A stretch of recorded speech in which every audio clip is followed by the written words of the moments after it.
Yes, good morning. Today we are going to discuss and reflect upon the call of Levi or Matthew, the tax collector, in Mark chapter 2, verse 13 to 14. Let us say a short prayer to God the Father that He may send the Holy Spirit of wisdom upon us. Almighty Father, we praise you, source of all wisdom. We come to you with a humility of heart that you may fill our emptiness with your wisdom, knowledge, understanding, and the Holy Spirit of wisdom upon us that we may understand what is recorded in the Gospel of Mark. In Jesus' mighty name we ask you through Christ our Lord. Amen. In the name of the Father, Son, the Holy Spirit. Amen. The context of the call of Levi is chronologically, it is this episode follows closely the healing of the paralytic in the previous narration that we learned yesterday. Jesus went out of his hometown at Capernaum and he went along the sea shore of the Sea of Galilee, and people flocked to listen to him because of his miracles that he performed, and his fame and name spread far and wide. And he was very busy with his main work of teaching in today's record, and preaching preceded the record of healing and the calling. He called Levi the son of Alphaeus.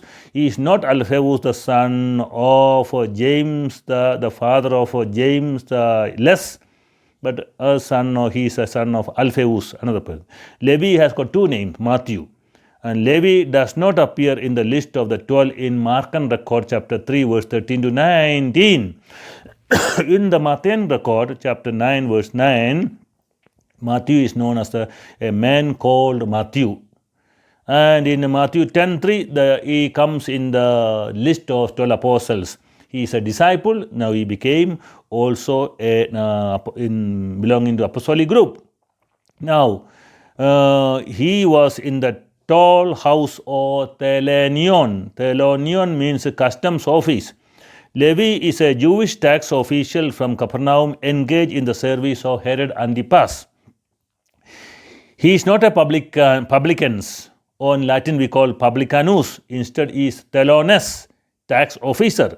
There are two types of tax officials. First, income tax officials. Second, poll tax officials, who extracted too much money, income from the people of the land. They are notorious. They were outcast from society, disqualified as judge, or they could not have any official witness in the court session because they were excommunicated from the synagogue, disgraced to their own families.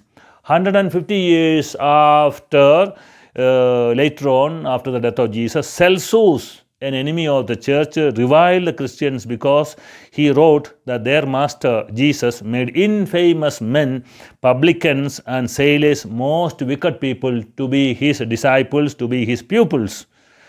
Roman taxes were brought up by publicani, in Latin, publicani, men of wealth and credit, and they became Roman knights who paid huge sum into the state treasury called in publicum. Under publicani, there were also chiefs of publicans, like Zacchaeus, chief tax collector, who were in charge of the entire district for taxing. Under chiefs of publicans, there are also sub-officials. They are called common collectors of taxes, collected duty on goods coming into Capernaum. So therefore, there were three groups.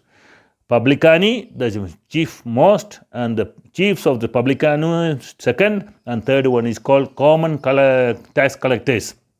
Matthew was at his customs office and is a custom officer, and who knew Greek, Latin, and of course other languages, and he was well educated to write and calculate.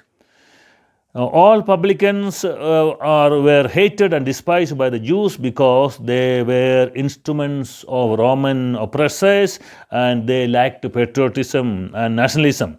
Naturally, as a rule, only men of lower classes and took this kind of positions and job.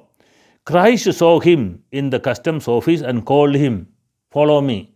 And immediately Levi followed Christ immediately and constantly. Levi left his office and his business to others and adopted a new style of life and profession, and he used his pen for earlier calculating taxes. Today he used his pen for writing the good news of salvation.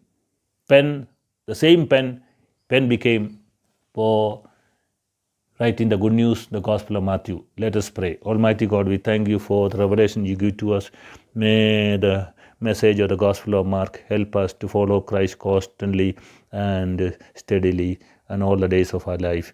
You are our God and Savior forever and ever. Amen. May the blessing of the Almighty God, Father, Son, and the Holy Spirit descend upon you and remain with you forever and ever. Amen.